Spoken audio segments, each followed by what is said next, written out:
Welcome to this week's Thursday edition of the Rotary Club of Tyler. You've come to the right place. Rotary Club is a club international, 1.4 million members. We have core values of fellowship, leadership, integrity. I hear it coming on some. Integrity, diversity, and service. We are a club, national, international, that a lot of times you've got a lot of good organizations that get things done, and oftentimes they can't produce results. But Rotary is able to produce results. We have an infrastructure. We have connections with other clubs that we can address the common problems that plague around the world. For example, one of the things. Muchas gracias, Senor. One of the things that I was reading about that was really phenomenal to me. There is such a disorder that is known as fetal alcohol syndrome. And I'd always associated that with a particular look on the face. And what I was reading about is that 90% of the people who have that disorder don't necessarily have those facial features. And they may be suffering from a condition that ravages the internal side of them or the muscular part for years and not understand what they're up against. Well, a Rotary Club down in the Union of South Africa, where alcoholism is just raging, and Warsaw, Poland, and Australia, they all connected together to address this common malady. What they found was that through their resources, they had the contacts in the communities, the infrastructure, to really make a difference in the lives of so many people. That's one of the great things about Rotary. You're part of a phenomenal organization. Now, as I've done in the past, everybody get out your cell phone, take a selfie and post it. Let people know where you are.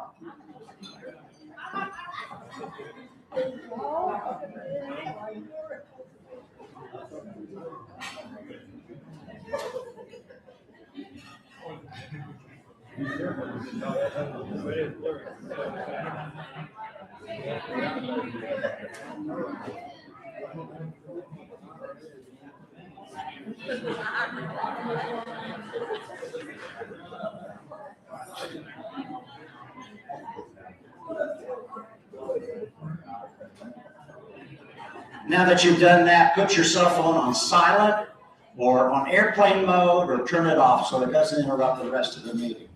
Thank you very much. And now we want to thank Vicki Conway for her piano skills with us. It always sets the mood. That's a great job for us. We have Austin Luce, who is going to help us with the national anthem and the Pledge of Allegiance. So let us stand. Please join me in the pledge.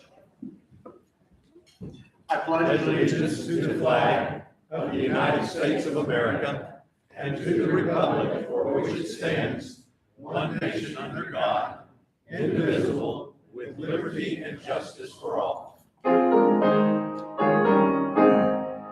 Oh, say, can you see by the dawn's early light what so proudly we hailed as the twilight's last gleaming, whose cross stripes and bright stars through the perilous fight, o'er the ramparts we watched, were so gallantly streaming, and the rockets red glare, the bombs bursting in air, came through the night, that our flag was still there.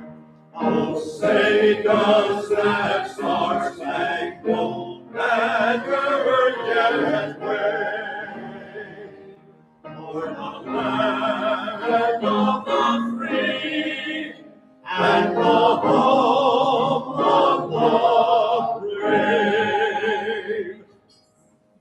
Thank you very much, and please help me welcome Ashley Wilson for the invocation and introduction of guests. Well, thank you. Could everybody please bow your heads? Dear Lord, thank you for this opportunity to gather together in fellowship. May you continue to watch over our city, our region, and our country. May we all continue to come together and to do what's best for the greater good and for future generations. And please, Lord, just continue to watch school children, our kids, our grandchildren, as they're going to school this week. And may they all have a great first week of school.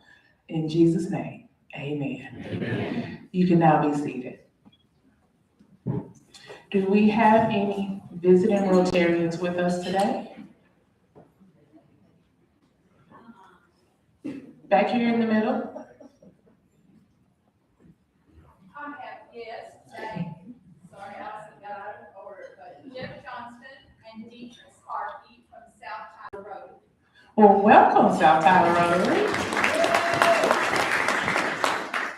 Okay, first we will start with guests at the front table right here. Do we have any guests with us today? I have a guest. His name is Chris Criswell, longtime friend and retired engineer. I'm happy to have him.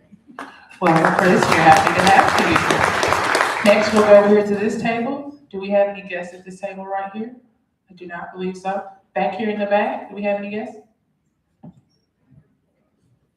is Polina Filipina, she's from Ukraine, she's the daughter of our Ukraine Director nonprofit, she's gonna be starting Tyler Junior College on Monday. Woo! Congrats, congrats. Anything else, since it's okay to do this real quick, so Chris and I were on vacation and we attended a Rotary meeting in Park City, Utah, and that club presented us with this flag from their club. They also, during that meeting, shared a little brief history from their club. There are 3 clubs in Park City, Utah, and they decided to try to build camaraderie with the clubs. They had a softball tournament. They turned into a ball where 4 Rotarians were arrested. And now they have some great fundraisers with all the clubs known as the Rotary Wash. That's fun.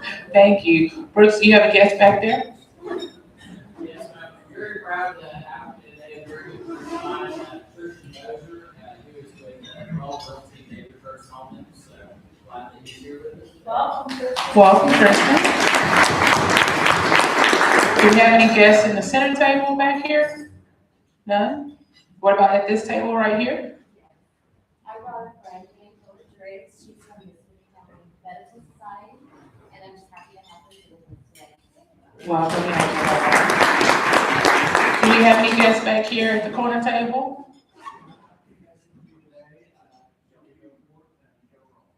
Welcome, Shelby and Michelle. Do we have any guests at the table over here? Yes, I have 2 guests, Candace Christian and Allison Howell, and they work with me at UT Tyler. Welcome, welcome. Last but not least, over here, Dr. Edwards. I have about 5 guests. I'll ask each of them to stand and introduce the 3 ladies first. Sharon Bondurant, Rena Stevo, and from the Tyler Museum of Art, our board president, and then also want to recognize Chris Leahy from the Museum of Art and Dr. Archie Tucker, VP for Development of UT System. Welcome, welcome. And this happy you're only visit with us at the Rotary Club of Tyler. Right. And I just want to say a special thank you for all of our service members. I was at Bible study last night, and it really hit me that freedom is not free. And so I just want to say thank you for everybody in the room who has served, and just always keep in the back of our mind that to have freedom in the United States of America is really awesome. And I'm just proud to be a part of the Rotary Club of Tyler. Thank you, Ashley, very much. Paul Gleiser will be making his way up to the podium, and as he does so, I know that one of our greeters for today was Hement Patel. I'm not sure if Rebecca showed up, at least I didn't see her out there, maybe she did. But Hement, we thank you very much for providing that service. And now, this week in history. Thank you, thank you. Starting today on the 18th of August, 1991, in what would become the opening paragraph of the last chapter of the Soviet Union, Soviet President and Party General Secretary Mikhail Gorbachev was placed under house arrest in a coup attempt by hardliners in his own government. The coup ultimately failed, and Gorbachev returned to the Kremlin, but the damage was done, and the Soviet Union dissolved on December 8th, 1991. On the 19th of August, 1909, the first race was held at the Indianapolis Motor Speedway. 12,000 spectators watched Austrian engineer Louis Schwitzer win with an average speed, get ready, of 57.4 miles per hour. Today, I looked this up, the Indianapolis 500 average speed of the winner was 201.6 miles per hour in 2022 this year. On the 20th of August, 1920, legendary Olympic athlete Jim Thorpe, together with 6 other men, met at the Hupmobile Auto Dealership in Canton, Ohio, to organize the American Professional Football Conference. League play began on September 26th. The league would go on to change its name to the National Football League. On the 21st of August, 1959, President Dwight Eisenhower signed a bill making Hawaii the 50th state in the Union. He concurrently signed an executive order that arranged the stars on the U.S. flag in 9 staggered rows, consisting alternately of 6 and 5 stars. The order proclaimed that the flag would become official and begin flying on July 4th of 1960. On the 22nd of August, 1775, responding to news of the Battle of Bunker Hill, King George III of England issued a, quote, proclamation for suppressing rebellion and sedition, and ordered all officials of the British Empire to, again, quote, use their utmost endeavors to withstand and suppress such rebellion. The proclamation undercut those in the colonies who favored coming to terms with the crown and made the Declaration of Independence all but inevitable. On the 23rd of August, 1963, the Beatles released She Loves You in the United Kingdom. It was the first Beatles song to receive widespread airplay in the United States, and it went on to do something that has not been done before, probably never be done again. It became one of the 5 Beatles songs to occupy the top 5 spots on the Billboard Hot 100 simultaneously. And finally, on the 24th of August, 79 AD, after lying dormant for centuries, Mount Vesuvius in southern Italy erupted, burying the prosperous Roman cities of Herculaneum and Pompeii under volcanic rock and ash. They lay there until 1748, when a farmer found traces of Pompeii beneath his vineyard. Vesuvius remains an active volcano, and another eruption will endanger the lives of more than 1 million citizens who now live in the area. Birthdays in the coming week, starting today, Thursday, Robert Redford turns 85 today. Former President Bill Clinton, what is a worse one coming? Former President Bill Clinton turns 75 tomorrow. Any Led Zeppelin fans in the room? Robert Plant turns 74 on Saturday. Any Today Show fans? 1, 2. That actually warms my heart. Weatherman Al Roker turns 68 on Saturday. And finally, on Tuesday, Barbara E. Jeannie turns 91. That's this week in history. Always one of our favorite parts, this week in history. Thank you so very much. Okay, getting to Rotary business. Our monthly board meeting will be tomorrow, August the 19th at the Ultra Federal Credit Union on the corner of the 323 Loop and Highway 155. Bring your own lunch at 11:30. We'll start the meeting promptly at noon. Anybody is welcome to come to this. You can use it as a makeup even. All of our board officers and so forth will be there. We'll be looking at the budget as well. Also mark your calendars for September the 8th, the vocational visit to the American Freedom Museum. We will not be meeting here on that day. And that's at the Brook Hill School. Boxed lunches will be provided by Corner Bakery. Please take a lunch request sheet and return it to Holly with your $20 prepayment for lunch and for admission. Try to do that by September the 1st. If you've never been out to that museum, it really is worth the visit out there. It's phenomenal. I was quite surprised in a very pleasant way how good that it was. Holly needs your volunteer hours. Please email them to Holly and your email address. All of you get communications, 1 or 2 per week. So return that, tell her what your volunteer hours are to any organization. We try to keep track of that.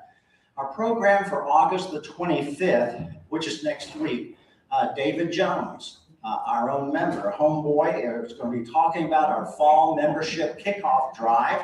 David would like to introduce the drive more fully and flesh it out for the club next week. Dareth has some guests. We need one more special announcement. Dareth, would you do that? My guest again is Deetress Harkey. And Deetress, I told her I've known Deetress for a number of years, and she's a leader. Thank you, Allison.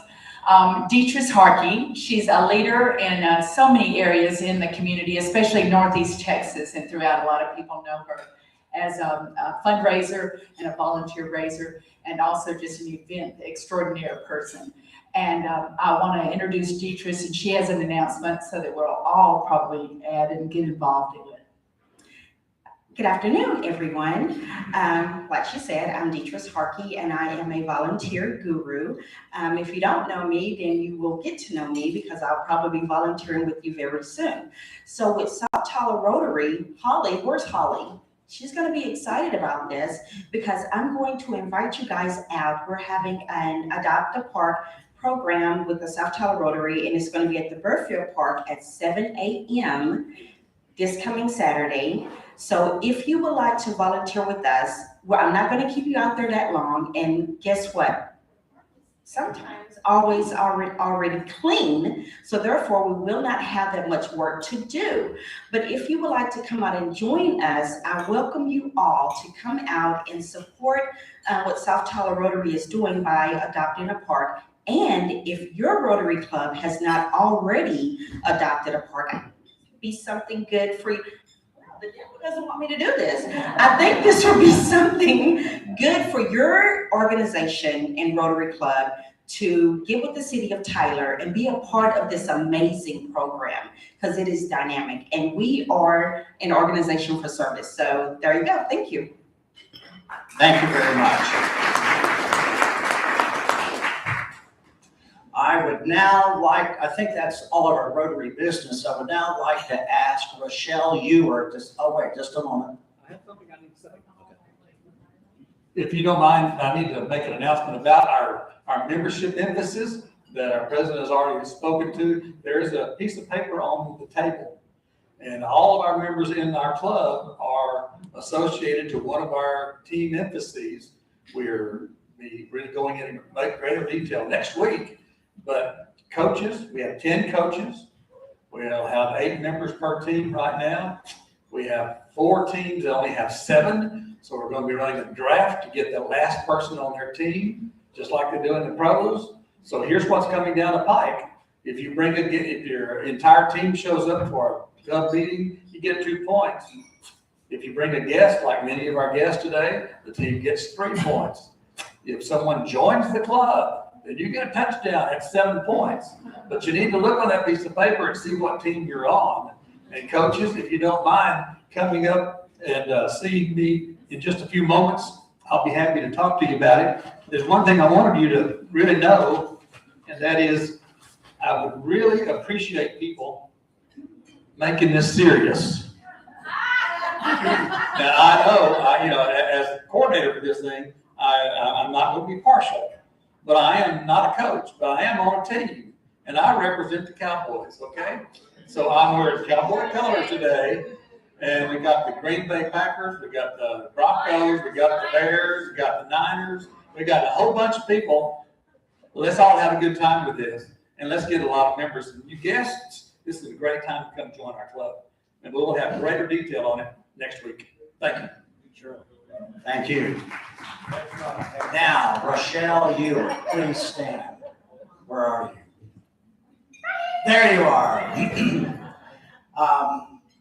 I've been in the Rotary Club quite a few years, and one of the things I want to say to you, Rochelle, is that when you joined the club, I could sense an immediate elevation of the temperature of this club.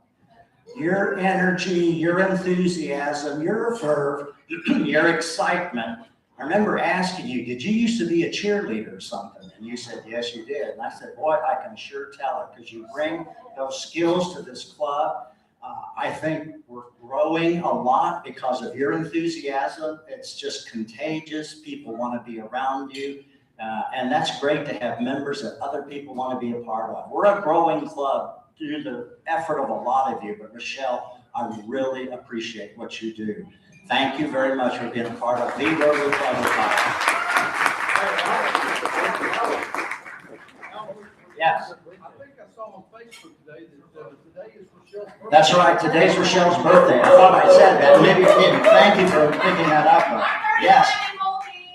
We already sang happy birthday to you last week, I think. Okay, the woman that encapsulates beauty, brains, and bravado, Trudy Williams, please come forward. She will be introducing our speaker.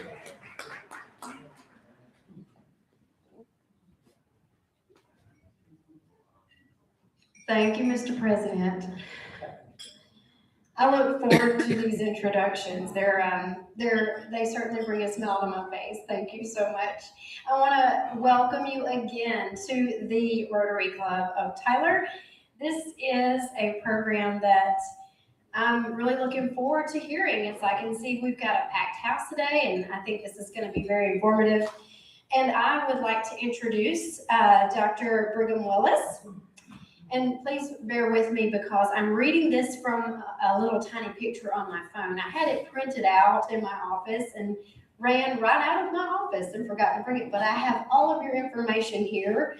Dr. Willis is the newly appointed founding dean of the School of Medicine at the Health Science Center at UT Tyler. So we're really looking forward to hearing more about that. He's been a longtime educator, scholar, and leader in academic medicine, and goes by Brig. Is that correct? Okay. He earned his medical degree from the University of California, San Francisco School of Medicine, and then completed his residency at Children's Hospital and Research Center in Oakland. Dr. Willis finished his training in a fellowship in pediatric critical care of medicine at the Children's Hospital of Los Angeles, later serving as the Associate Fellowship Director for Pediatric Critical Care Medicine at the University of Texas Southwestern. Prior to his recent move to Tyler, Dr. Willis served as a professor of pediatrics and the Senior Associate Dean of Medical Education at the University of California, Riverside School of Medicine. We are so blessed in this town to have so much right here in our backyard in the way of healthcare. And we are so fortunate that we are going to have this new medical school. I know I'm excited about it. I know several of you in this room are excited about it. So please help me to extend a warm Rotary welcome to Dr. Willis.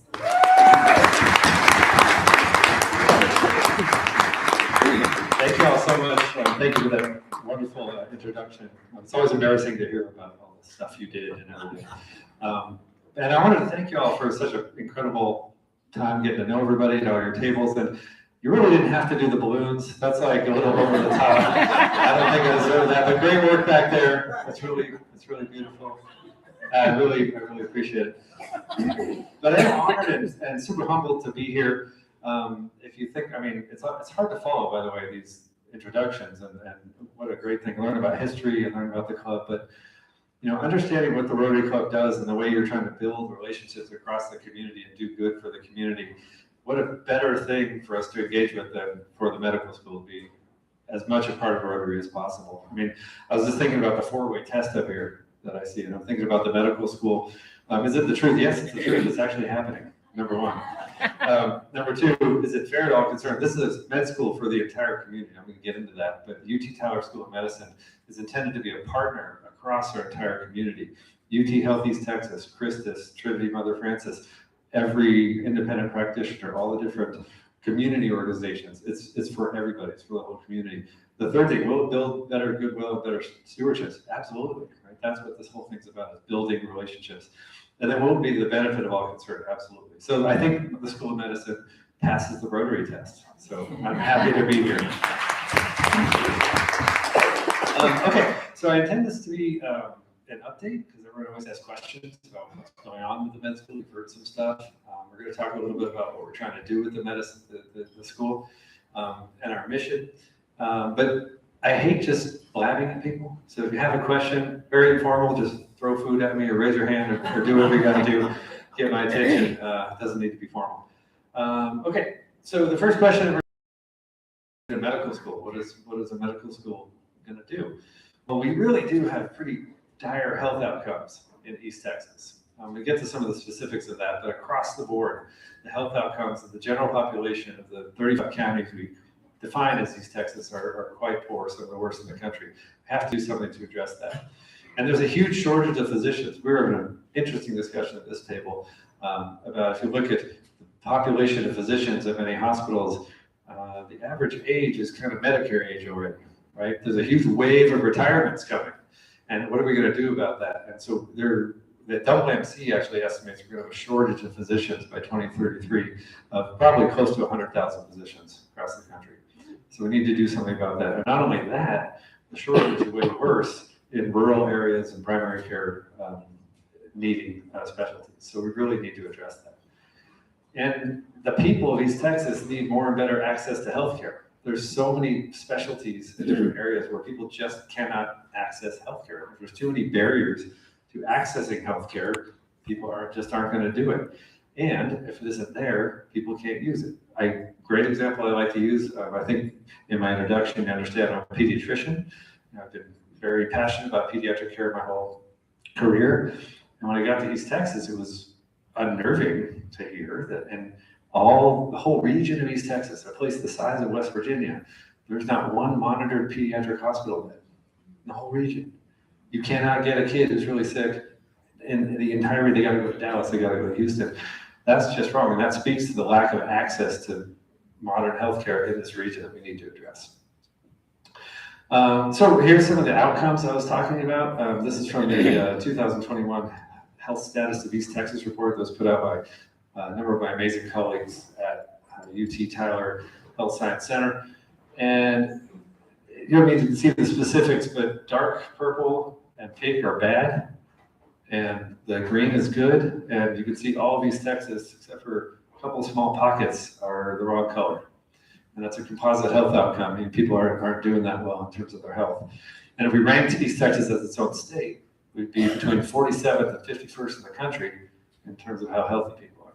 We have to do something about that. This just correlates with that last graphic. Pink here is bad, green is good. East Texas has a very high concentration of pink, which means lower life expectancy. If you have poorer health outcomes, the life expectancy is also lower. So we really need to do something about that. This is a very interesting graph to me, or graphic here. This is the state of Texas, each one of those counties. Dark blue means the entire county is a shortage area for primary care physicians. Light blue is part of the county and white is none. You can see it's almost all dark blue. So what do we need? We need physicians who are going to focus on changing health outcomes at the community level, right? Produce doctors to be leaders of teams of change to do that, and focusing on these primary care specialties.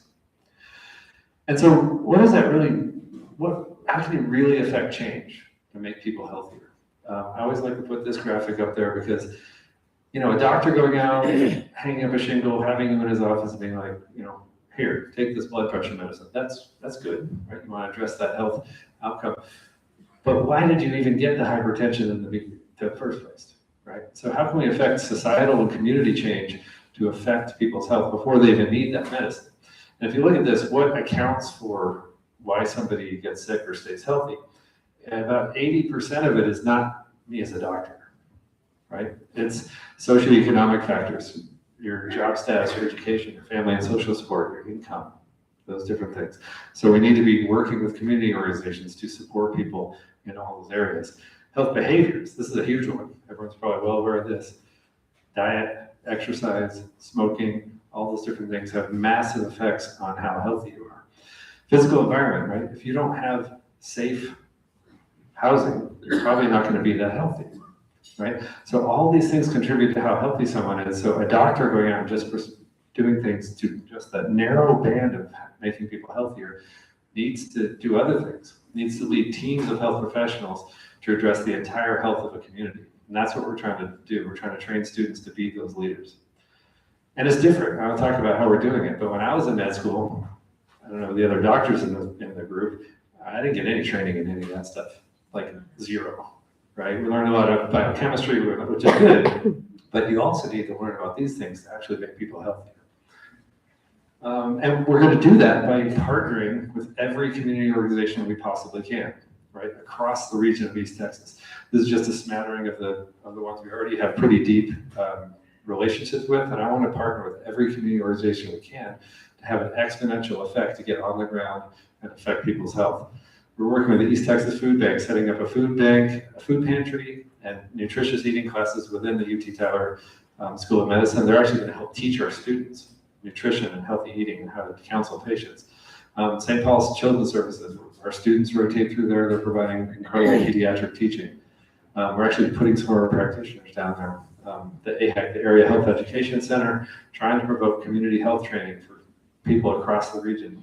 And Family Circle of Care, an incredible partner for us. Those are just examples. But it's the way that we're trying to make the med school embedded in the community to try and get things done. And I don't need to read, this is, got a little screwed up in the email, I think, but our vision and mission, if you look at them, across the board, it says focusing on community engagement and reducing health disparities in our community. Just in the mission, almost every med school, they say their mission is three things. Number one is usually clinical, providing clinical care to people. Number two is doing research. Number three is education. That's great, but I put a fourth one in the mission for our school, which is community engagement. You notice it's first, right? The first thing, and I think I'm already annoying to all the people in my school, when they propose a research project, I say, that's fantastic. How are you going to also build in community engagement? How's it actually going to value add to East Texas? Because you can do that. Instead of being an ivory tower, insulating ourselves, we want to be out there affecting the community. So we're extremely excited about this, and I really think this is the way you're going to affect change on a large scale. We're just an insular, by ourselves med school, producing 40 doctors a year. That's not going to do that much, right? We have to have a bigger effect. So what is the foundation upon which we're building this school? We actually had another conversation about this, I think at this table as well. Lots of med schools have been, you've seen probably many med schools cropping up across Texas, and I've been a part of, I hate to say this, 5 startup medical schools in my career in various capacities, never the honor of being founding dean like now, but I've seen the different ways that med schools cannot be successful. And I can tell you without hyperbole, this is the strongest foundation for med school I've ever seen or been a part of. We have, yes. And that kind of applause is exactly why. And I put number 1 on this list, the incredible community support I've already seen. I've never seen that before. I mean, med schools come up, people are like, oh, great. Now here, people recognize it for being the possible agent of transformative change that it could be. And so that applause and that support that you guys provide is across the board. Wherever I go, everyone's very excited about this. That's what's going to sustain this med school and make it successful. But also, the incredible history we have from the Health Science Center and UT Tyler itself with having an incredibly strong clinical base. I mean, Tyler is already known in the region as the leader for healthcare, right? Across East Texas, where again, Tyler's where the Christus is, right? Tyler's where UT Health is, Tyler's where East Texas Medical Center was. We already have it. So there's this incredible clinical base for what we're trying to do. Basic science research. We've had the Center for Biomedical Research out at North Campus for over 30 years, doing incredible work, starting with TB research and now just across the board basic science. That's something that was really missing at a number of the med schools I've been at. And then they try and start it up and it's not that successful. Clinical research. We have clinical trials going across multiple specialties. That takes so long to build at a new startup medical school. We already have it for many years. Allied health training, what a huge opportunity. One of the best nursing schools in the country, right here at UT Tyler.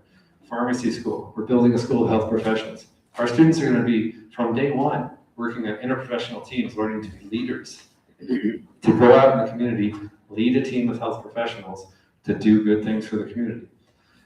We have a history of medical education. I was just talking to a few of the members here, the UTMB students that have been coming up here for many years, UT Southwestern students. We have GME, meaning residencies. We've had those for years. So our faculty are already ready and they know how to teach, right? The merged health operations, merging with the academic campus, both those things have been huge. I've already set up co-teaching programs with multiple professors from the main campus in engineering, business, humanities. We're setting up a program with the Tyler Museum of Art to do teaching of our students, do better visual recognition of things. It's just incredibly exciting to partner across all these different things. And also, what's absolutely stunning, a region the size of West Virginia has never had a medical school. How is that possible? It's hard to find a chunk of land in the country that's that big and doesn't have one and has as much need. So I'm incredibly inspired to be here, and I think we have a foundation that's going to be successful. So now I've been talking at you way too long. I want to do a little interactive thing. We're building a medical school, but what kind of physicians are we trying to build, and what kind of kids are we looking for to be in our medical school? So I'll ask you guys. I'm going to train these physicians. What characteristics are you looking for these people to have when they're finished? Oh, a doctor that is generally interested in you, that will talk to you, look you in the eye, and not, treat you like a piece of, oh, well, that's one patient down, this is another patient down. So and I've been very fortunate. I've had great doctors. I agree 100%. Somebody who listens to you, who actually thinks of you as a person, understands your concerns. I fired my last internal medicine doctor because I went in for my visit and he's on the computer the whole time, didn't even look at me one time. I'm pretty sure he documented a physical exam somehow. But... Yes, sir. I would like a doctor that looks at you as a patient as opposed to a profit center. Beautiful. Let's give a round of applause for that, please. There you go. So as a patient, as a person, understanding your concerns and the best way to make you well, and not just a potential source of a procedure to make money off. Here, here. Right? Okay. Agree 100%.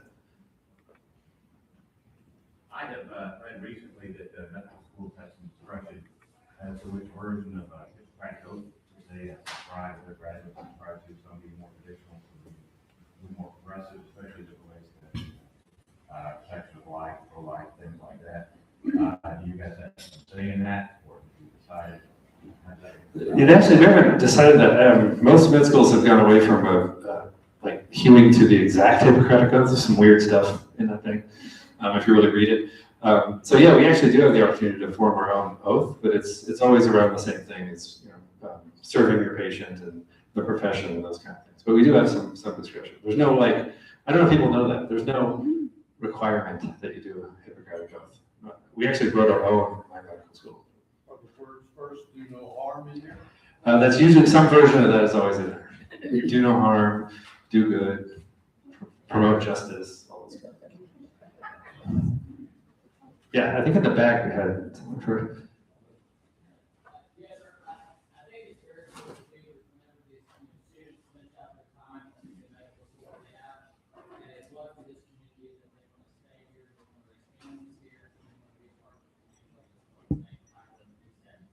Couldn't have said it better myself. So, please, it does me no good. He was saying get people who are going to stay here and do good with the community, right? It does me no good to get some kid from Dallas to come down and get an MD and then leave, right? And go do plastic surgery in Highland Park. How's it gonna help anybody? It's not gonna help anybody in East Texas. So we need people from East Texas to come here, stay here, and do good. Couldn't agree more. I think I agree, but it's not my job. Right? A person that will be innovative and not afraid to partner with clinical research and clinical trials. So innovative and creative. Absolutely love it. That's one of our core values of the med school is creativity. Love it. I'd like to see doctors practice together and with each other to treat the patient. And so collaboration, so professionalism, working, I couldn't agree more, 100%. Yes, ma'am? In following with the clinical piece and all, I do think that an important characteristic is the interest in inquiry, continuing to develop one's skills. Because even though you want your doctor to be nice and talk to you, you really hope that you get the top-notch guy or gal who's going to be treating you and that they're on top of everything that's new, which is very difficult. I love that you say that. So I actually taught a course in this in my last medical school on clinical reasoning and maintaining your lifelong learning and humility. It's hard to do with physicians because physicians know everything. Didn't you know that? As they graduate med school, they just, every single field, they just know everything already, and they don't. If you don't do that, it's kind of funny. Has anyone ever heard of evidence-based medicine? Meaning like basing your practice on like facts and the latest research and those kind of things. Unfortunately, most doctors, they often tend to practice evidence-based medicine. You ever heard of evidence-based medicine? It's making the same mistakes with increasing confidence over many years. We're trying to avoid that. So yes, so critical thinkers, right, who are humble and have the ability to learn new information. Any last ones? Yeah. Mine is more beyond the doctor. It's the problem we have. Someone who's not going to listen to CDC and blindly follow. So an independent critical thinker. CDC goes beyond the doctor, that goes to the administration. Absolutely. Absolutely. I mean, I'm not going to. Political state, NIH and CDC, I am going to say, having working for them, it was a difficult time, and just blindly, saying, but I agree, critical thinking and reviewing evidence is absolutely essential to sort of move forward. Last one. One of the biggest things that we pull whenever we look at patient statistics and say what they liked or didn't like about their physician is many people say they want a doctor that takes their preferences into account. All right, so can communicate and listen, right? Absolutely, partners with them, right? And that's also about the humility, actually, right? Having one more. You sure? Yeah. Oh, Angela's got to get the last one. Yeah. Well, I just want to say, and I'll disclose that I work for all of the doctors that practice in this community, but I really think that most doctors want to be caring, compassionate, inquisitive, all the things that you said. The difficulty is that insurance companies require that they do certain things in order to get paid. So that's a huge thing. As long as we have commercial and government payers, if we were paying for our own doctor out of pocket all the time, it would be a little bit different. But I say that because people need to be more involved in the legislative processes and so forth that dictate everything to do with how your doctor gets paid. I couldn't agree more. So even though the pressures, I mean, don't get me on a rant about the way our healthcare system is structured, the pressures doctors into not being all the things you just said. But we want to have people who are intrinsically motivated, even with those pressures, to be that kind of empathic, communicative type of physician. So that's what I'd say. Okay, so I'm talking about admissions. Like, how are we going to screen for the students that we let into this school? And I mean, a lot of responses. I really appreciate what you said, but I think everyone kind of described what I had up here. You like led into what I'm trying to say. We're looking to get people who are community focused, right? Really trying to do good by the community, affect change, dedicated to East Texas, passionate about preventive care and systems level change, and focused on primary care and doing things the right way for the community. And how do we do that? And another interesting point is that no one here said that they wanted that their doctor had to have a 4.0 GPA. Not one person, right? Or that they had to have a certain level of MCAT, right? I can tell you, when I went to medical school, and for most of my career, I would say 90% of admissions was focused on academics, which is good. I'm not saying you shouldn't want to have very intelligent, smart, academically prepared doctors. But if you're not screening at all for empathy or humanism or compassion or any of those things, you get smart people. Who's here ever had a doctor that had a bad bedside manner? Oh.